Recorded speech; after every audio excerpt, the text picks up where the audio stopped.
Big breaking news చూస్తున్నాము. మాజీ మంత్రి అంబటి రాంబాబు గారిని నిన్న అదుపులోకి తీసుకున్న పోలీసులు ఇప్పటికీ కూడా నలపాడు పోలీస్ స్టేషన్లోనే ఉంచారు. అయితే తాజాగా అంబటి రాంబాబు గారి పైన హైకోర్టు సీరియస్ అయినట్టుగా తెలుస్తుంది.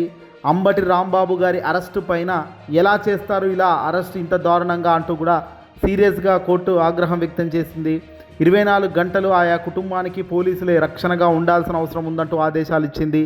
శాంతి భద్రతలు ఖచ్చితంగా అదుపులోకి వచ్చేంత వరకు కుటుంబాన్ని కాపాడాల్సిన బాధ్యత పోలీసులకు ఉంటుందని, పోలీసులకు రక్షణగా కల్పించారా అని ప్రభుత్వ న్యాయవాదిని ప్రశ్నించింది. దీంతో న్యాయవాది ప్రభుత్వ తరపున కుటుంబానికి రక్షణగా ఉన్నారు అని కూడా చెప్పారు.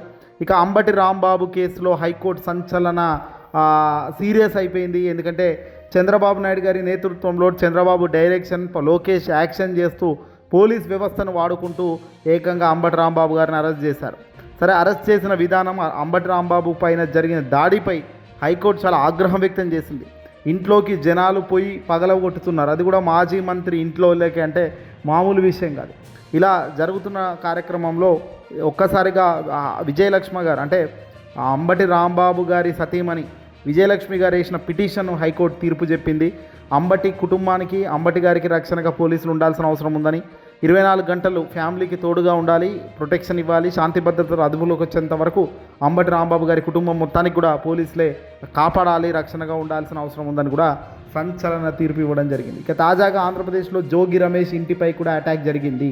ఆంధ్రప్రదేశ్లో ఉన్న మాజీ మంత్రిగా ఉన్న జోగి రమేష్ ఇంటిపై కూడా దాడి జరిగింది. ఈ దాడిలో ఏకంగా ఇళ్లకు నిప్పు పెట్టే కార్యక్రమం తెలుగుదేశం పార్టీ వాళ్ళు చేశారు.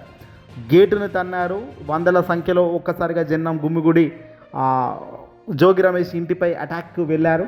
అక్కడున్న పోలీసులు కేవలం వాళ్ళ ఆపే ప్రయత్నమే చేస్తున్నారు తప్ప వాళ్ళను కొట్టే ప్రయత్నం కానీ అదుపులోకి తీసుకొచ్చే కార్యక్రమం చేయడం లేదు. ఇక ఏదేమైనప్పటికీ కూడా అంబటి రాంబాబు గారు అయితే ఒకవైపున అరెస్ట్ అయ్యి అతను ఇబ్బంది అవుతుంటే, మరొకరు మాజీ మంత్రిగా ఉన్న జోగి రమేష్ ఇంటిపైకి దాడి, ఇలా ఒక్కసారిగా మంత్రులపై అటాక్ చేయడం, అంటే ఎవ్వరు ఏం చెప్పినా మేము ఇవే చేస్తామంటూ టీడీపీ బహిరంగంగా చెప్పడం అన్న వ్యాఖ్యలు చూస్తుంటే నిజంగా ఆశ్చర్యం కలుగుతుంది. తెలుగుదేశం పార్టీ, ఎల్లో మీడియా, అలాగే అరాచక శక్తులందరూ కలిసికట్టుగా చేస్తున్న విధి విధానాలకు ఇదొక నిర్వచనంగా కనబడుతుంది. రాబోయే రోజుల్లో ఇలాంటి చర్యలు కరెక్ట్ కాదు, ఖచ్చితంగా తగ్గాలి, తగ్గకపోతే ప్రమాదం వస్తుంది అనేది మాత్రం చెప్తున్నారు.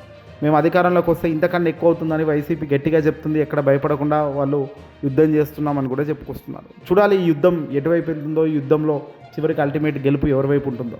ఇబ్రహీంపట్నంలో, విజయవాడ వేదికగా ఇబ్రహీంపట్నంలో కూడా ఇప్పుడు అంటే జోగి రమేష్ నివాసానికి దగ్గర కూడా ఇప్పుడు హై టెన్షన్ నెలకొంది. ఉద్రిక్త వాతావరణం అయితే చోటు చేసుకుంది.